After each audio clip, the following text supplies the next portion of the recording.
Warriors Spurs, game 3 at the AT&T Center.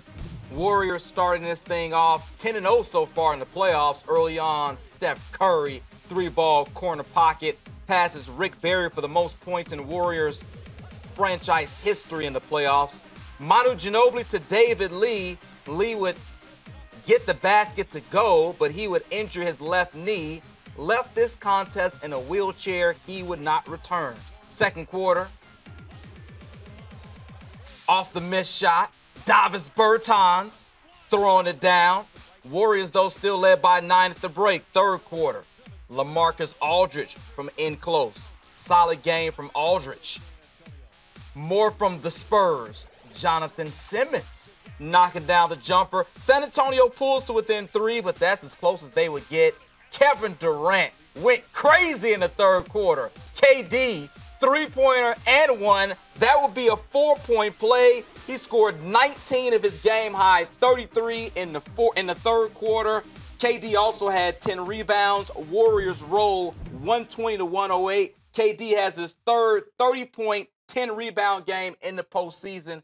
I mean, he was the difference in this contest. He was the difference late. I thought the difference early on was JaVale McGee. Hands down, he was Who would be saying that, right? He got a lot of, opportunistic baskets, right time, right place, but his energy is off the charts, and he has really found the role a niche. I mean, who would think that he's playing this valuable role in the playoffs? I thought that he really combated the energy, the enthusiasm there in the arena. Spurs came out flying all around, and then David Lee gets hurt.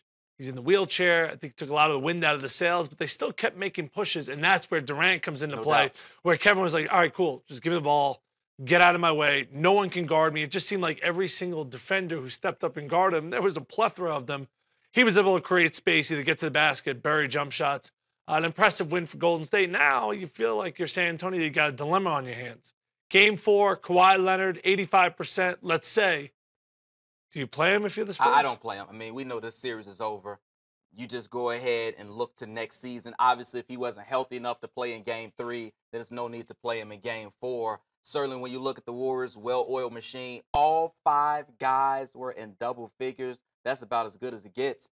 Steph Curry, 6 steals in this game, Tim. Yeah, him and Klay Thompson were good in the backcourt, not great. But I thought the bench just gave them great effort. David West made a key 3 in the second half when San Antonio was making a run. Andre Iguodala does all the little things out there, and they're unselfish. You never see this team kind of get ahead of themselves and guys try to go one-on-one at the wrong time. They always pick their spots correctly. I give the Spurs credit. They showed a lot of fight in this game, but just too much talent on Golden State. Yeah, just didn't get enough from some of those other guys. A guy like Patty Mills, only 7 points in this contest, 2 of 10 from the field. You're going to need a lot more from Patty Mills when you don't have a Tony Parker. But you don't have Kawhi, and you don't have Tony Parker, and you don't have a chance if you're the San Antonio Spurs.